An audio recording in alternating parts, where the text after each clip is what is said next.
This episode contains graphic content that may not be suitable for all audiences. Listener discretion is advised.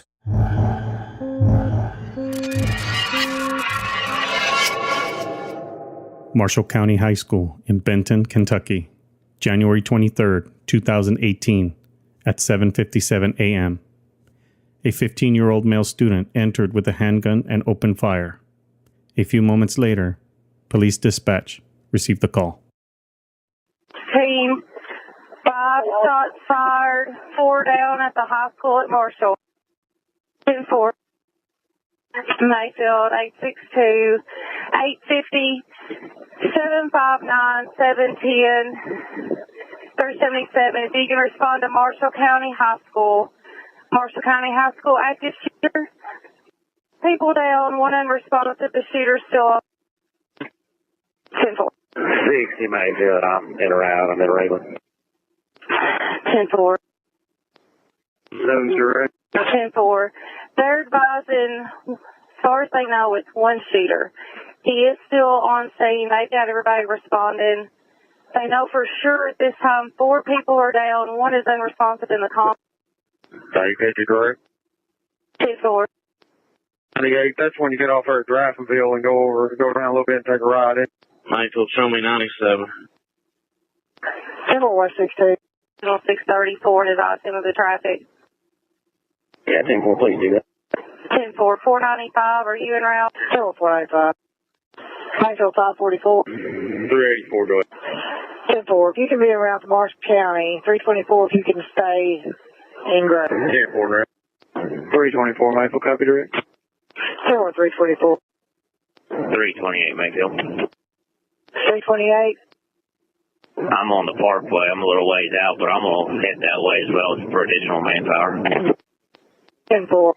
Bank traffic 313. 13. 112. We got one shot in the head, one to the back, one to the abdomen. Are you copying? We need a helicopter. And 10-4. I'm public service with there and back. I'll get that other information at 8:30. Police held a press conference to offer updates on the deadly shooting that left 2 students dead. Good evening. Thanks for your patience. We just wanted to gather this evening to give you a little bit more information that we could release. Again, you'll not hear a lot about the crime scene or any particulars about the investigation. We don't want to do anything to hamper the prosecution of the person that has been arrested. But I will tell you again that at 7:57 a.m. this morning, a 15-year-old male student walked into the school with a pistol in his hand, immediately opened fire, striking 14 people. There were a total of 19 injured. 14 suffered gunshot wounds. Of those 14, 2 are deceased. 1 died at the scene, 15-year-old female Bailey Nicole Holt, H-O-L-T. There were a total of 6 transported to Vanderbilt Hospital. 1 died at the hospital, 15-year-old male Preston Ryan Cope, C-O-P-E. There are 5 still at the hospital in critical condition at Vanderbilt. There were a total of 19 injured. 5 of those were injured trying to escape the gunfire. When you change the way you look at things, the things you look at change.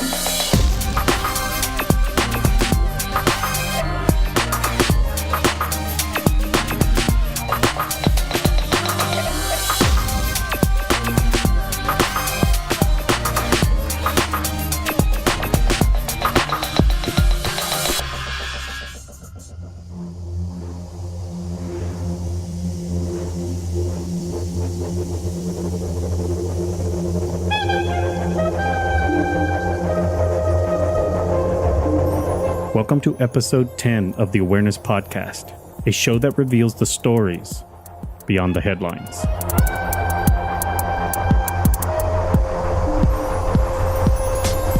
As you heard in the intro, it has happened again. Another school attack, more innocent victims. Because this continues to happen, it was important for me to bring you a history of school attacks. Over the next few episodes, I will be joined by safety expert Dr. David Perrodin. Dr. Perrodin has over 20 years' experience working in public safety as a firefighter, school administrator, consultant, and researcher. Together, we will be examining 5 stories that Dr. Perrodin has selected. These 5 stories were picked because each of them have brought forth some significant change in how we prepare for school attacks. So without further ado, let's begin.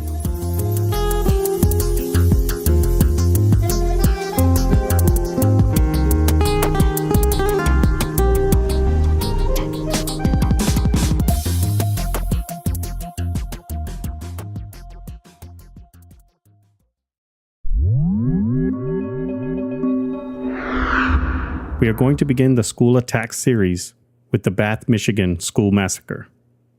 It is the deadliest school attack in U.S. history to date, yet it is not widely spoken about. Dr. Perrodin gets us started. Well, first, I wasn't initially knowledgeable about the Bath, Michigan school massacre. Occurred on May 18th, 1927, so we put ourselves in that 1927 context. And it was the attacker, Andrew Kehoe, 55-year-old school board treasurer, and he was angry by increased taxes, school taxes. Also, he ran for election and was defeated, ran for township clerk. He laced the school with bombs, and actually only half of them detonated. Had they all detonated, we would have had well over 100 people perish. There were 38 students and 6 adults. It's the deadliest school massacre in America to this date. Arnie Bernstein, author of the book Bath Massacre, America's First School Bombing, tells the story of the events that played out that fateful day. May 18th, 1927 started out as a perfect spring day, the air freshly scrubbed by a night's rain and fragrant with flowers. Within a few hours, the smell of lilacs in bloom was overtaken by the stench of smoke and dynamite, flame and blood. The north wing of the Bath Consolidated School was in ruins, destroyed from beneath by carefully planted explosives. A second blast left the hulking remains of a Ford truck at the school entrance. 36 children and 2 teachers died in the initial blast. The Ford explosion killed 2 adult bystanders and another child, as well as the school superintendent. 1 child hung on for 3 months before dying from her injuries. 58 children and adults were injured. To the west of the school, a farmhouse and surrounding buildings on the property were reduced to smoking embers. The next day, tied to a cart near the hen house, authorities found the charred remains of a body, too badly burned to determine its gender, but assumed by the overall circumstances to be a woman. Another man died when the Ford truck exploded. He was the owner of the burned farm. His final moments of life were a spectacular act of murder-suicide that capped his destruction of the school and farm. Andrew B. Kehoe was the dead man's name, and everyone in Bath knew who he was. What happened? On May 18th, 1927, there was an explosion at the school. People didn't know what had happened. They thought that the boiler had exploded. Essentially what happened was there was a loud boom about 8:30 in the morning. The school rose about 4 feet in the air and fell down. The roof collapsed from the second floor onto the first floor. It was heard for miles. It was heard all the way here into Lansing. You could hear children screaming inside. It just as bad a situation could be. People rushed in immediately. Everyone in town had a child in school there. There were estimated to be 275 or so children there that day. And everyone in town had a someone they were either related to or had a child or something. And a rescue effort started immediately. And again, people did not know what happened. They thought a boiler had exploded. Simultaneously, a farm just west of town caught fire, and the fire spread very rapidly. It was owned by a man named Andrew Kehoe, who was a member of the school board. He was the treasurer, in fact, of the school board, and a local farmer. As I said, the fire spread very rapidly. This being a farm town, the farmers do what they do. They started, going to the farm to help to put out the fire. Many of them didn't know what was going on at the school. A group went into the house. They didn't see Kehoe. They didn't see his wife, Nellie. And they were looking around. They, started moving out some furniture. And then they saw dynamite planted in the house. And they got out very quickly, as you can imagine, and it blew. It just, the house just, things started exploding very quickly. Men were thrown down from the, on the edge of the farm, things like that. And then word started coming back, the schoolhouse is blown. People had no clue what was going on. It seemed like the end of the world. The rescue effort continued. There was a temporary morgue had been set up in front of the school on the lawn. Triage was going on the lawn in people's homes. The superintendent of the school, Emery Hike, was running from place to place trying to marshal a rescue effort. There was a 17-year-old woman, Nora Babcock, was the telephone operator. It was the old-fashioned telephone system, with the plug-ins, and it was the only communication out. She was desperately calling into Lansing, help, we need help. Fire trucks slowly started coming in, ambulances, things like that. People at the edge of Kehoe's farm, they were still wondering what was going on there. They saw a truck by the barn, which was burning, the barn, and it pulled out. And Andrew Kehoe was behind the wheel. And he looked at them, he said, boys, you're friends of mine. You better get out of here. Go down to the school. And he drove off. They had no clue what he was talking about. He drove down, pulled up in front of the school, and Emery Hike, the superintendent, saw him. Now, Hike and Kehoe had a real cantankerous relationship. If any of you have ever sat on a school board or been involved with a school board, you know these are not necessarily, the most civil of organizations. And, they fought back and forth, which, happened. I mean, it was the way it was. But when Hike saw Kehoe's truck, all he thought was, we have to rescue these kids. Let's throw out the animosities. Let's we don't need to fight today. And he went up. He said, we need your truck. We need to get ladders. We need to look at ropes. Kehoe looked at him and said, okay, I'll take you with me.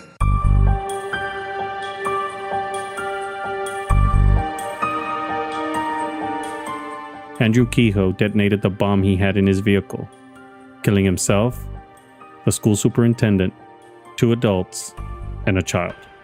Here we have somebody who nobody would have really expected. This is somebody on your school committee. It just doesn't seem to fit the narrative. This is something, if you talk about this and say, when would it happen? When did this happen? Well, that happened, that had to be just recently or 10 years ago, but no, it was 1927. And it was, I think, the first time that we saw a motive which was really like revenge of the taxpayer. And I've brought this up to some other people and said, I think we might see this again at some point. If we do have somebody who's really frustrated and marginalized because of just economic situations and whatever, and they get their tax bill and they feel, and it might not only be schools, it could be, government buildings and things like that, but where they feel they have no control. I mean, this is imposed on them, and definitely for Andrew Kehoe, this is what he experienced. So what I took away from that, one is it kind of reset this timeline for me, because when we think about these attacks, we probably go back to Columbine. Most people set to Columbine as their start point, and I take it back and say, no, it was really Bath, Michigan. I mean, this was, massive loss of life in a small community.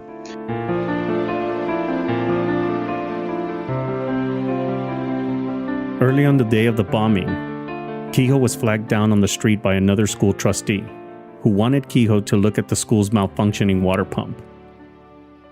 They went into the building around 7:25 a.m. and were looking over the pump when Kehoe abruptly said he was in a hurry and left. The school explosion occurred at 8:45 a.m. The conventional wisdom is that Kehoe dynamited the school because he was angry about his school property taxes.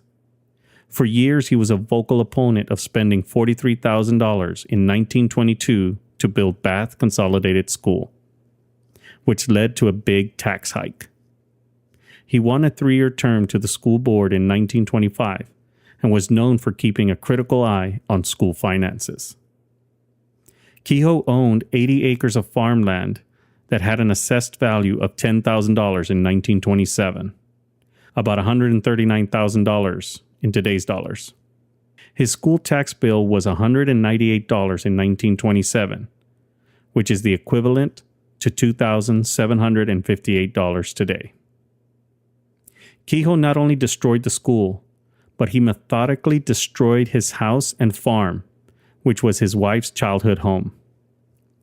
Their 3-story house was considered one of the nicest in town. The Kehoes bought the property in 1919 for $12,000 after his wife's uncle died and they were paying off a $6,000 mortgage to his estate. In addition to blowing up the buildings on the property, Kehoe cut through the bark around the base of his shade trees to kill them. He also cut through the grapevines and then put the vines back in place so that they looked untouched. Investigators found Kehoe's 2 horses burned to death in the barn. Their feet were bound with wire, so they couldn't escape.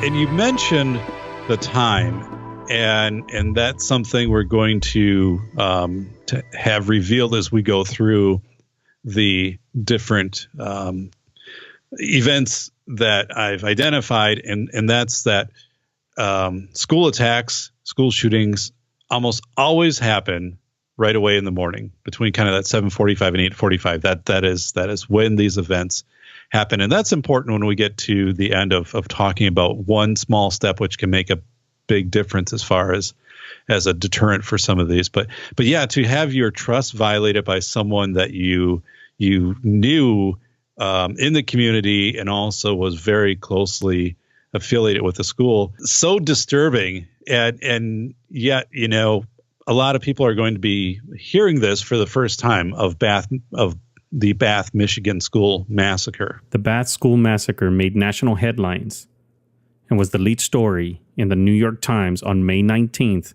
1927, just one day after the tragedy. But it was quickly overshadowed by one of the biggest news events of the early 20th century: the Charles Lindbergh historic flight from New York to Paris. Lindbergh left Long Island on May 20th and arrived in Paris 33 hours later on May 22nd. And the Bath School Massacre would be forever pushed to the back pages of history. What sticks out too is at that time, people were, largely farmers. You worked your factory jobs. So what happened after this massacre is, neighboring fire departments came in, and within a couple of days, they were able to recover the bodies, and they had funerals, and people got back to work. They had to milk the cows. They had to get back to the factory. And there was not such a thing as bringing in counselors, talking with parents, talking with the community.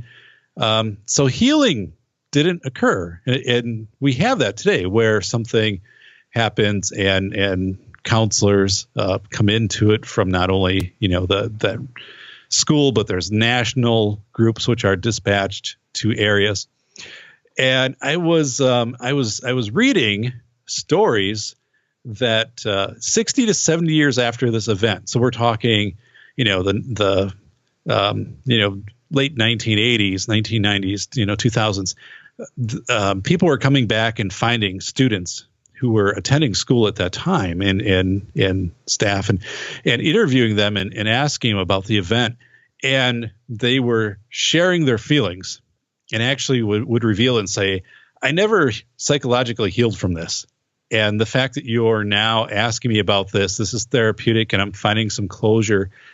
And I think that it was really telling of the fact that when we have a sentinel event, if we don't go through the appropriate acts of bringing closure to it, that wound stays open almost indefinitely. I mean, some of these people, again, we're talking 60, 70 years later before they said they felt somebody really wanted to hear the trauma that they went through and to help them work through that. So that really stands out, I think, from the Bath.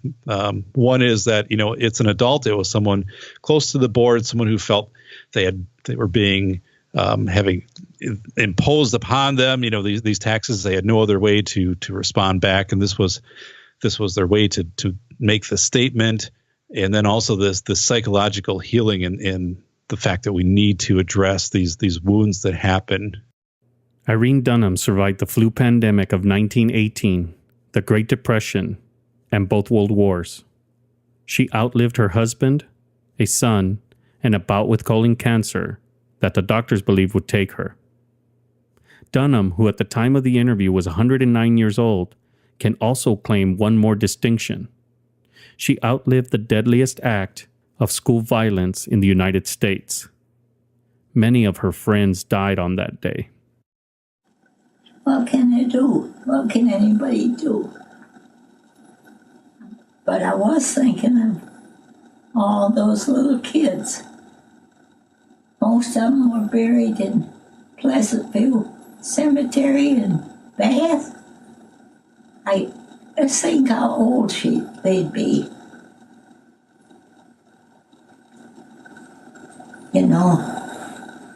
They didn't have a chance. I don't know any of them. They're all young ones. Right. I don't have any old friends because they're gone. But go on, and do what you can do, and that's all I can do.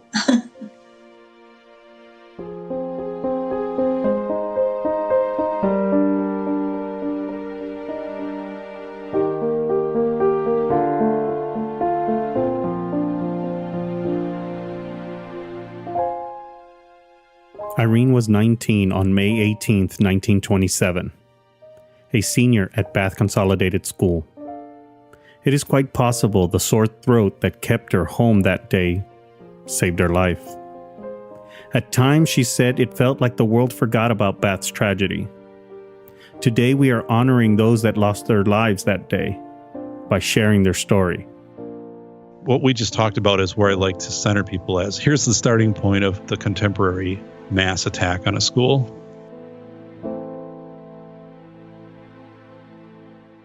Andrew Kehoe didn't leave a note, so no one truly knows what his motives were. However, he did leave a sign on his fence. People familiar with his property said it wasn't there before the massacre. At the edge of the farm, a sign attached to a fence read, quote, "Criminals are made, not born," end quote.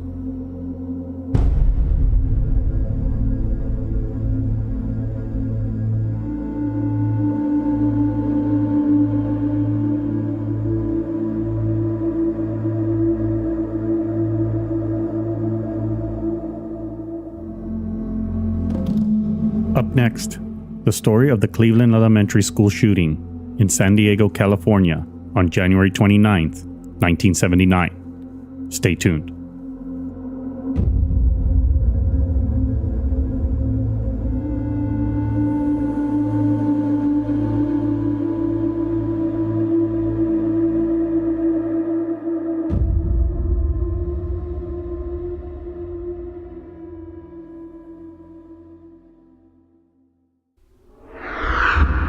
When we think about school shootings, we think about boys or men carrying out school shootings or school attacks. And for the most part, that is completely accurate.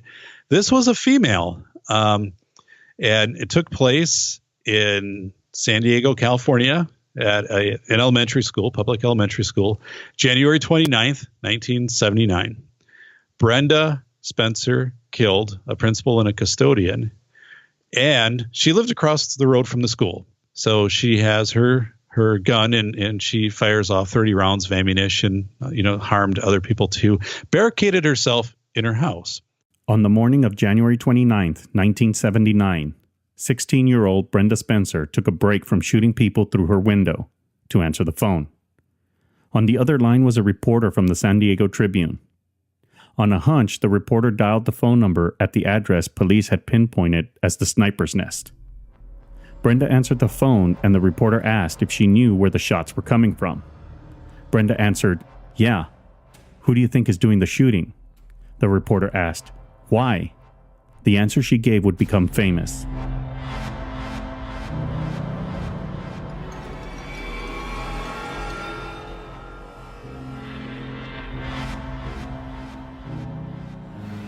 She said, quote, "I don't like Mondays. This livens up the day." End quote.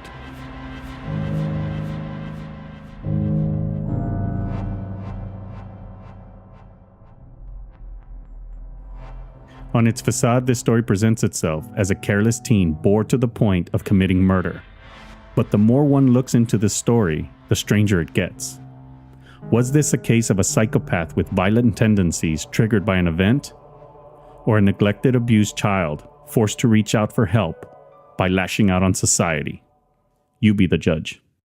Learning more about Brenda Spencer. So prior to this, like a year prior, Brenda Spencer had a BB gun, was shooting out, windows in the neighborhood, shot out some windows in the school, had some run-ins with law enforcement.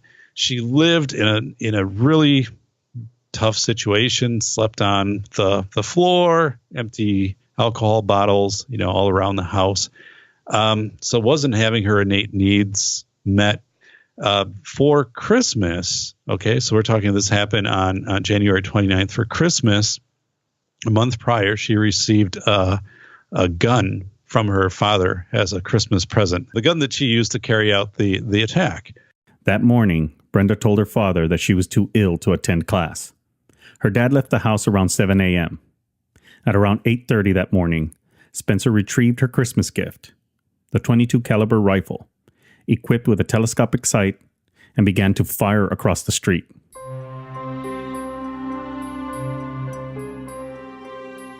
Her targets were children. They were gathered outside in the parking lot of the elementary school, about 150 feet away, waiting to be let into school. Spencer continued to shoot at the students. She later told a police investigator, quote, "It was fun to watch the children that had red and blue ski jackets on, as they made perfect targets." End quote. Principal Burton Ragg rushed over to the children, many of whom were paralyzed in place by fear. He wanted to guide them to safety, and as he tried to help, he was shot in the chest and killed. Custodian Michael Sucher, a World War II veteran, was killed as he tried to drag Ragg's body away from the gunfire.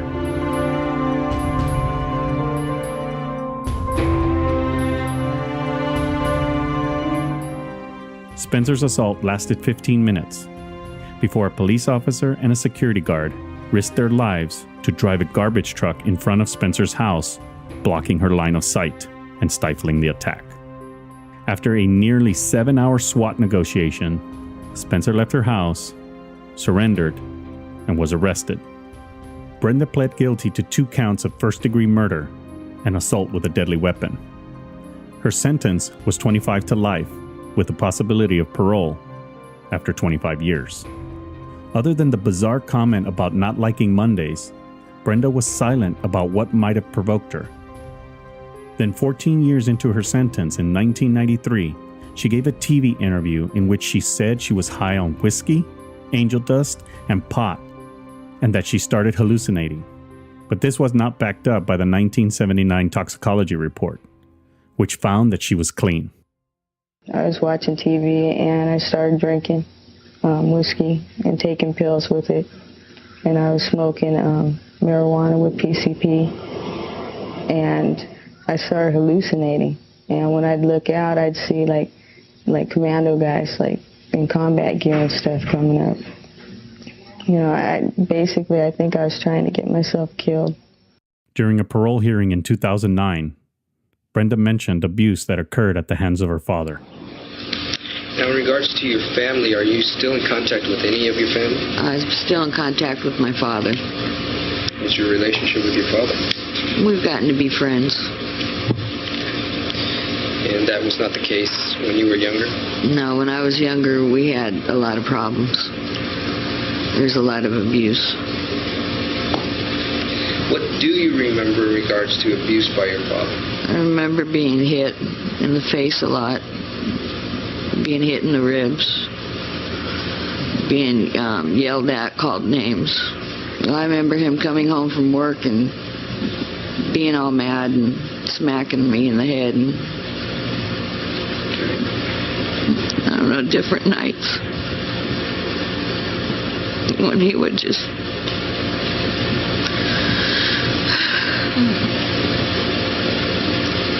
almost rape me. You say almost? What do you mean almost? Well, it was like that, like he did.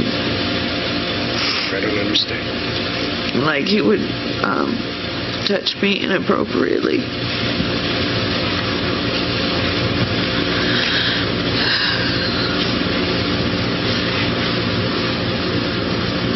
I don't know how to say it. Brenda's mother, Dot, was asked if she knew of any abuse by her husband. Were you ever aware about being abused by her father, Wallace? No, I wasn't. I had suspicions after they moved over there and that, but she would never really tell me. Why did you have suspicions? Just the way she would be acting and very evasive if you asked her anything, and it wasn't her. So I knew something was wrong. Wallace Spencer, Brenda's father, was asked about the accusations of abuse. Wallace, Brenda did say in her parole hearing last week that you sexually abused her. She what? She said in her parole hearing that you sexually abused her, that you sodomized her. Brenda said that? In her hearing on Tuesday? Well, it's not true. I mean, her exact words, and I'm just telling you what I heard in the parole hearing, was that you almost raped her. No, well, that never happened, you know. I would take a lie detector on that. I never did anything like that. Did your father perform sodomy? And did that lead to digital penetration? Yes. And later into intercourse? Yes. So are you now indicating that there was actual intercourse involved?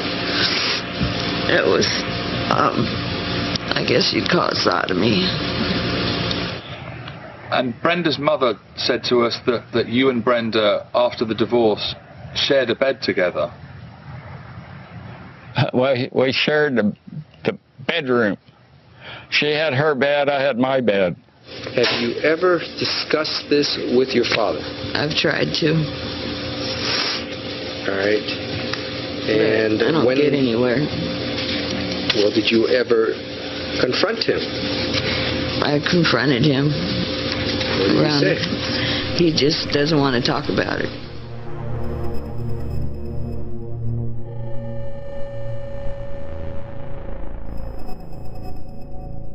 As if this story isn't bizarre enough already, it's about to get really weird.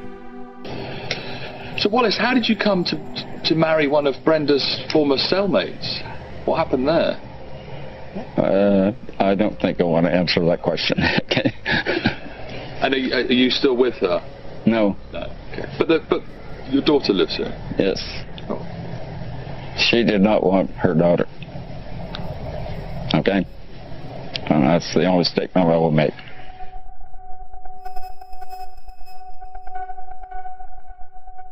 You heard that correctly. Brenda's father married Brenda's juvenile cellmate. Within a year of Brenda being jailed, her father remarried. Wallace Spencer's new wife, who quickly moved in with him, looked so like his daughter that some people thought Brenda Spencer had actually been released from prison. I can recall about a year after Brenda was committed, getting a call from one of the detectives wondering what Brenda was doing out. This girl looked very similar to, very much alike like Brenda. Sheila was her cellmate up at Juvenile Hall. And she was released to go to a halfway house. And she went to it, but she ran away from it and went to her pregnant. So they had to get married or go to jail, either one. So how old was this girl at the time? Younger than Brenda. 17-year-old cellmate? That's weird. That's strange. Her stepmother is younger than her. And that sort of raised a lot of eyebrows. Is that, is he a pedophile? Who knows? And so they got married, and had a daughter, and shortly after that, Sheila left the daughter with Wally. Clearly, something wasn't right in that household. Some people say that Wallace was responsible for the shooting because he bought Brenda the gun. This was his response. Wallace, there are some people who say that you were responsible for the shooting because you bought her the gun for Christmas. What would you say to those people? Well, I'd say it's, it's none of their damn business, but I bought a rifle for her Christmas because I thought she was ready for that, and we used to go up in the mountains, and she used to target shoot up there. So, did Brenda ask for a gun for Christmas?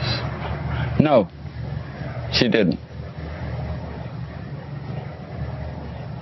Dot said you shouldn't have given her the gun because she thought that Brenda had become suicidal. Did you think Brenda had become suicidal? No, I had not seen any grounds for that. I don't know where that statement came from. How do you know if somebody's suicidal or not? I don't know. Can you remember how you felt that day? Well, I was devastated by it, I just kind of fell apart myself. It just blew me away. So Brenda's father wasn't aware of any issues with her, yet he tried to get help for her. So this was, her father was very aware, obviously, of Brenda's, of manifestations of her anger. And it was a year earlier that staff at a facility for problem pupils. So Brenda was not attending school. She was referred to this special facility because of truancy. And this facility, the people working there came to her parents and said, listen, she's suicidal. So, I circled that and I did more research, and I'm kind of like, okay, so they said she's suicidal. Then what happened? And really not much, It was 1979.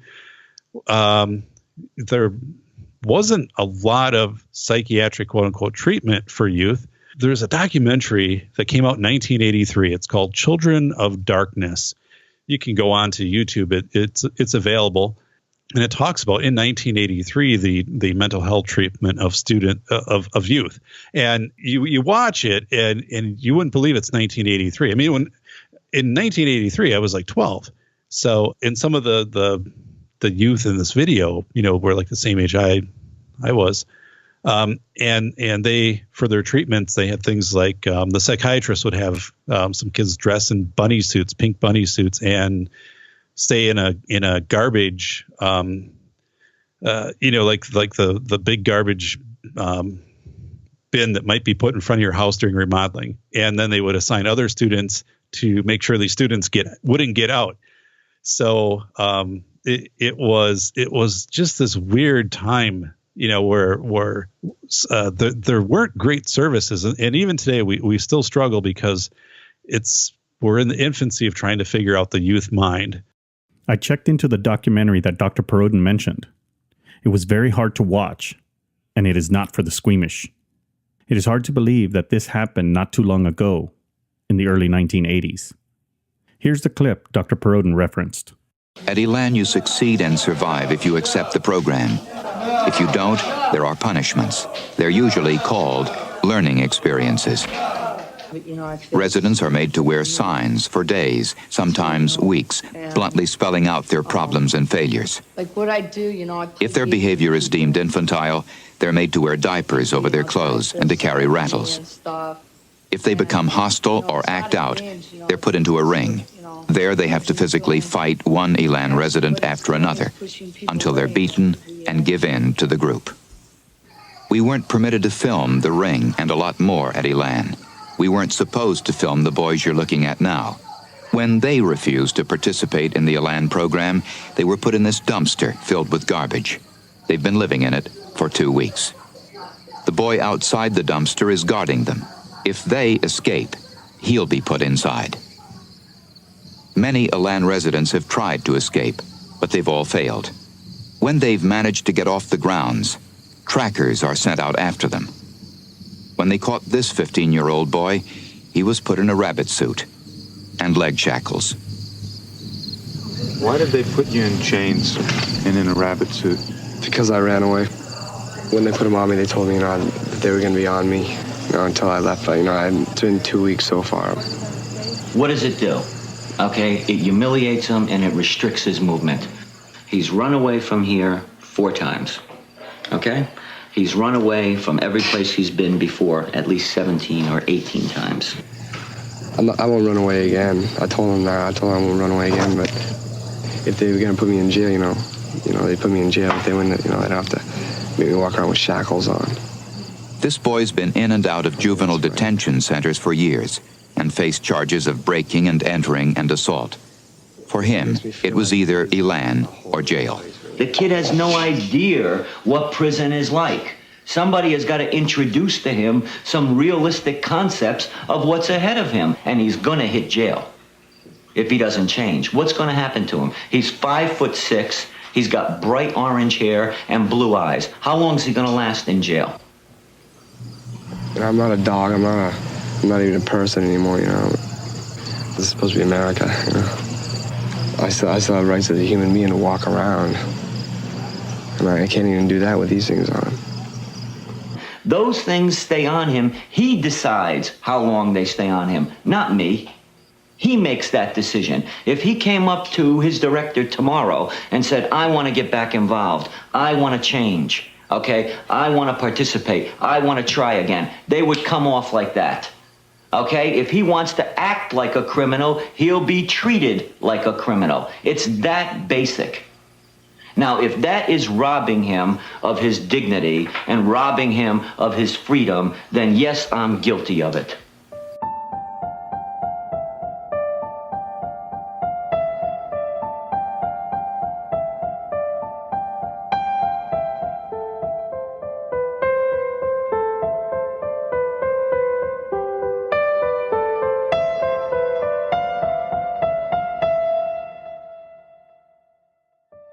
Around this time, there was a big movement to committing people with disabilities and/or troubled youth into asylum-type institutions. I asked Dr. Perrodin if this was the same time frame. Same time frame, yeah. And actually that ended probably about the mid-'80s. A good one is Pennhurst, Pennhurst, and there have been documentaries done. But, Pennhurst was in existence well into the early 80s.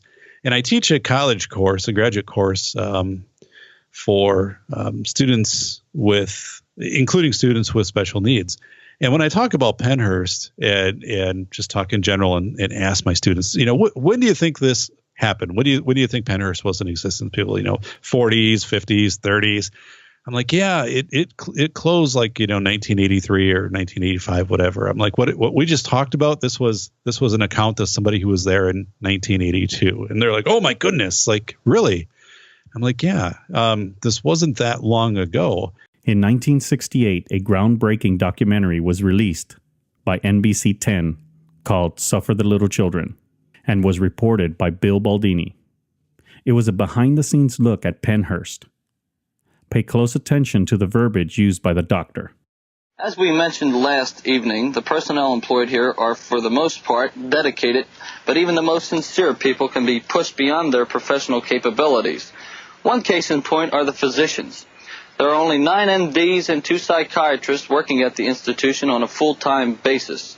They are responsible for 2,800 sick children, society's children. This fact sometimes forces medical personnel to work beyond their limitations and serve as disciplinarians. One case in point, Dr. Jesse Fear, a medical doctor. I question him on just how he handles patients with behavior problems. We have found of late that it is quite effective to downgrade him a little bit and put him on a locked cottage with autistic-type children or hyperactive children, a classification that used to be called low grades or that sort of thing. And it offends their dignity somewhat, and they don't like it. Well, you offend their dignity on purpose by putting them on this profoundly retarded ward. In other words, say a child with an IQ of say 69 or so would be put on in a cottage with children with an IQ of 10 or 20, and this is how you lower their dignity. Do you find this an effective measure? We have found it in some cases to be effective, but in other cases, why, it doesn't work out. Doesn't this degrade the person who is being disciplined to the point that he may regress? I doubt it very much. Actually, what we're trying to do is degrade him to a certain extent amongst his fellows here. They make fun of him then for a while afterwards. But I don't think there's anything inhumane about it or anything of that sort. How else do you deal with patients that are hyperactive? I have given some of them intravenous pentobarbital sodium on occasion. Otherwise, they would do harm to themselves and others. In other words, you drug them? Absolutely.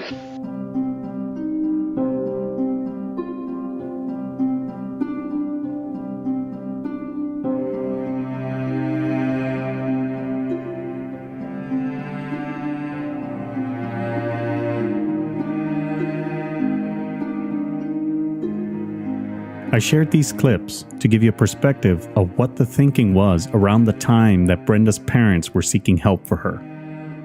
Chances are she was treated with the techniques that framed this era in mental health care.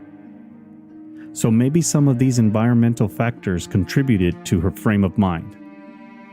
As Dr. Perrodin explains, there also might have been a traumatic brain injury that influenced Brenda's behavior.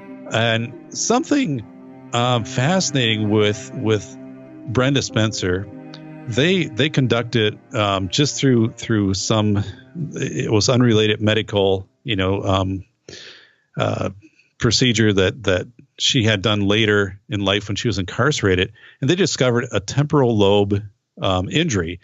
And it wasn't new. It was something that they believe happened when she was a child, and they linked it to possibly falling off a bike. She was in a bike accident and did hit her head.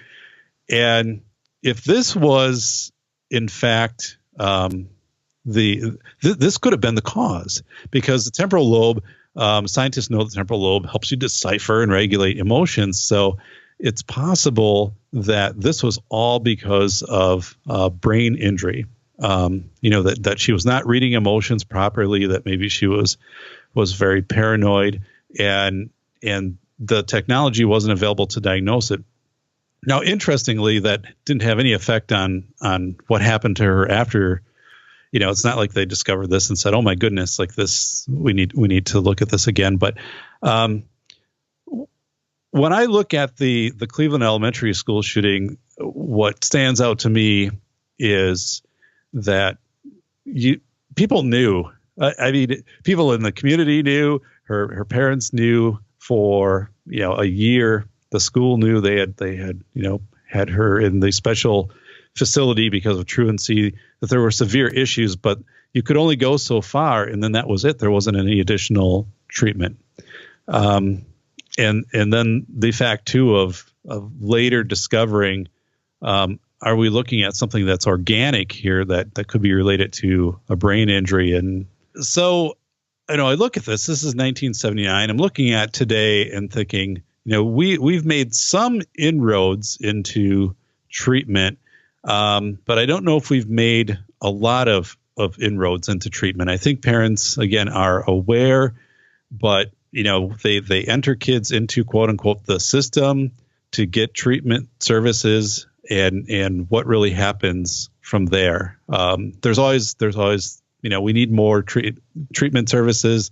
Schools are coming to counties and saying we have a lot of students presenting, with mental health type needs, and we need your help, county, in partnering with us. So I think this was kind of, again, I would say an early introduction to someone that presented strongly with anger, with mental health needs, but yet did not have a connection, an interface on the other side to really, I guess, make a difference? I don't know. It's hard. And the fact she's a female, I mean, everybody is like, oh my goodness, a female school shooter. Wow.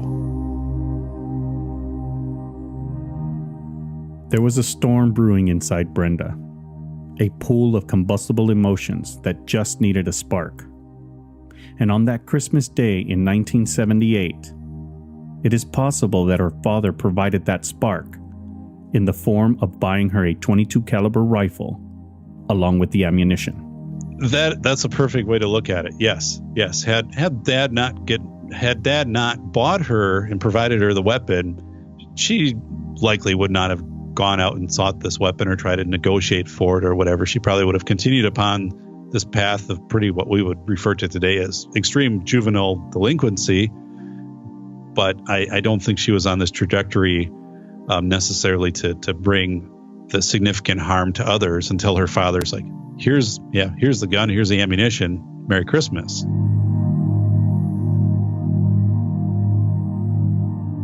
Would Brenda have ever taken the lethal step of targeting the school across the street from her home if she had never been given a rifle? What if the help her parents sought was of the caliber of today's standards? What if she hadn't fallen off her bike? Are her claims of abuse real, or are they just an attempt to gain release from prison? Did the fact that she committed this crime from behind the scope of a rifle contribute to the disconnect she felt, and that she was killing people from the safety of her own home? We are all left to wonder.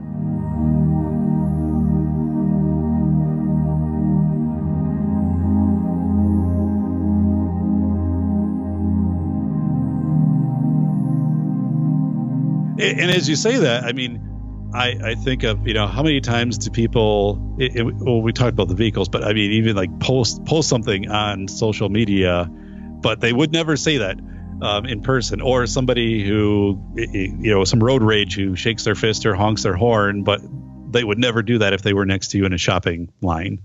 So it is once you create just that one buffer, it can totally change people. It can give them this detachment. Yeah. On September 27th, 2005, the parole board decided to keep her locked up.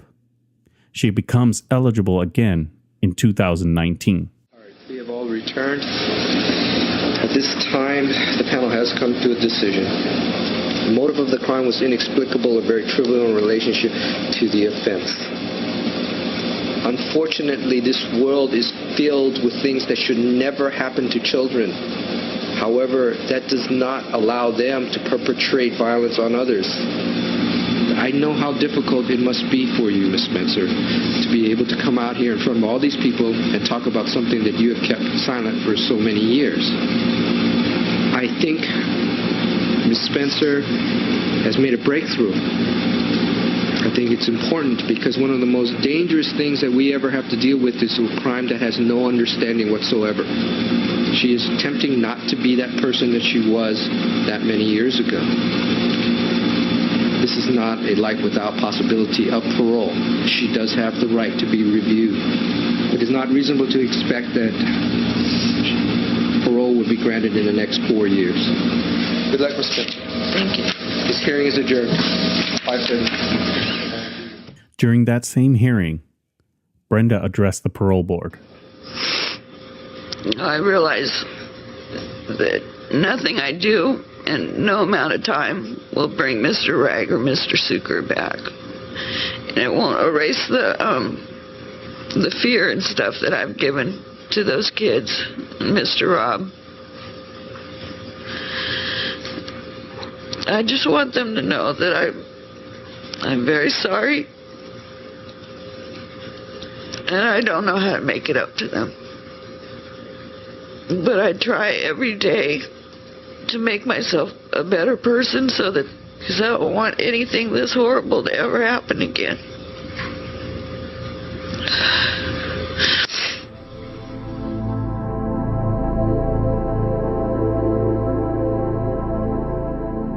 Brenda's crime is seen as a turning point in American history, the first of its kind in the country. Brenda would become known as the mother of such schoolyard massacres as Columbine and Newtown. This story captivated a nation, and it also inspired Bob Geldof to pen a song for his group, the Boomtown Rats. The song, called I Don't Like Mondays, topped the UK music charts the summer after the rampage.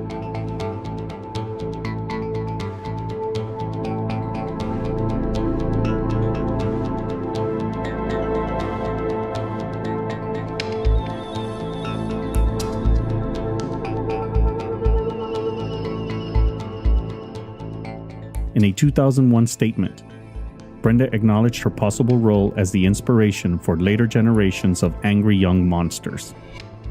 Quote, "With every school shooting, I feel I'm partially responsible. What if they got the idea from what I did?" End quote.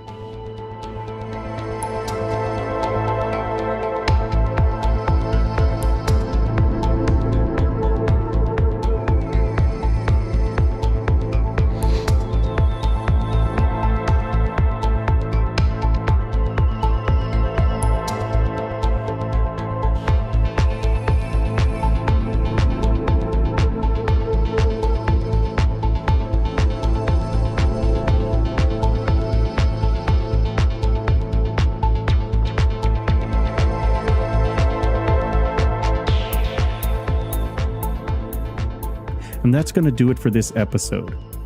In 2 weeks, we continue with the next school attack. Thanks to Dr. Perrodin for joining me on these episodes. You can check out his podcast, the Safety Doc Podcast, on all your favorite podcast catchers. And you can find his contact information on awareness.podcast.com/guests. Thanks to Shane Yoder and his team at puttheminasong.com for the podcast theme, and Ed Luby for the awareness logo. And thanks to my family. Without your support, this would not be possible. Until next time, stay engaged and stay aware. I'll talk to you soon.